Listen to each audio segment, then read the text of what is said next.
Hi there again. The Beach Bum Astrologer's on the beach green today, battling against quite a strong breeze.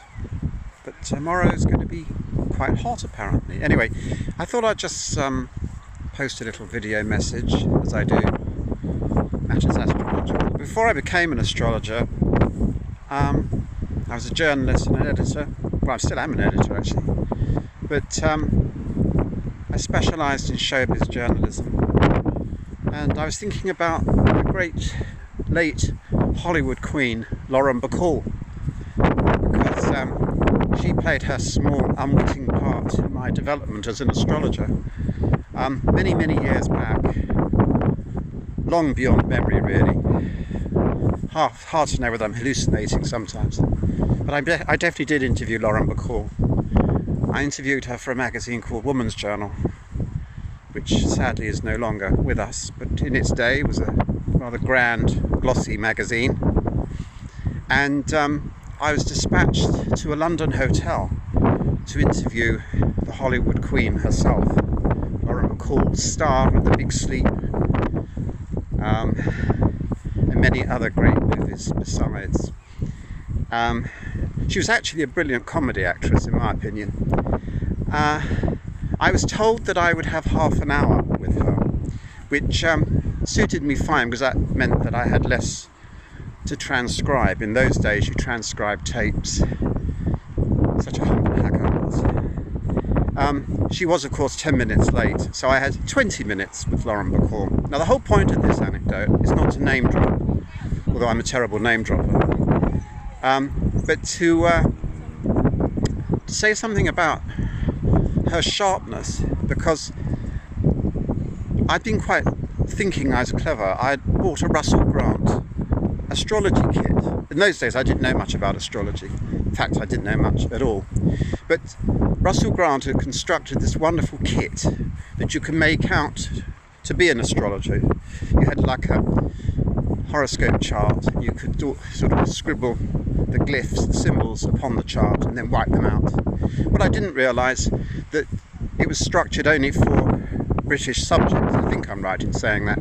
The reason why I say that is because when I went to Lauren Bacall and told her that I'd done her chart, she actually visibly warmed. I mean, she was quite a chilly character, Virgo. I think from memory she had Sun and Mercury in Virgo, a strong Virgo then, in its dignity. But the part that we tended to see of Lauren Bacall was her Aries moon, which tends to impatience, tends to be quite cutting, or at least highly reactive, and not like Virgo. So probably once you got to know her, she was actually not bad, and quite a warm character. She had Cancer rising as well. But the moon in Aries, so that's quite a dominant planet, as we call it in astrology. I know it's a satellite, but it's a luminary planet in astrology.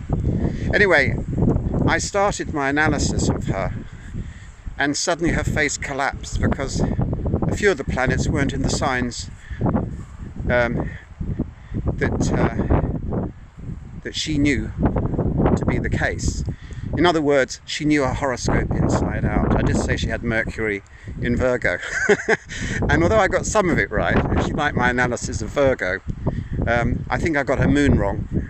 I think it had gone into Taurus. Oh no, she's not Taurus, not Taurus. I'm Aries. And in fact, I think she made about 5 corrections in total. My humiliation as an aspiring astrologer.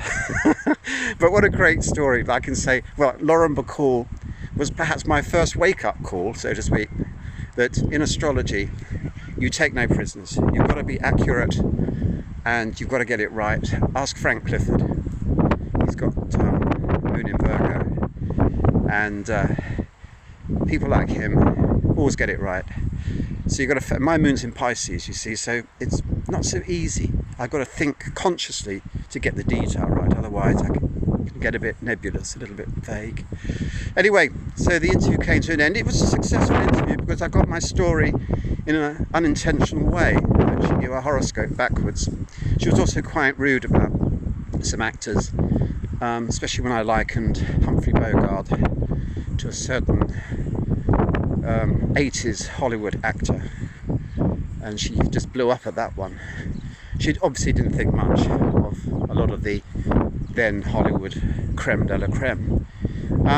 She left promptly, having arrived late, and who should be greeting her at the door for lunch but John Gielgud.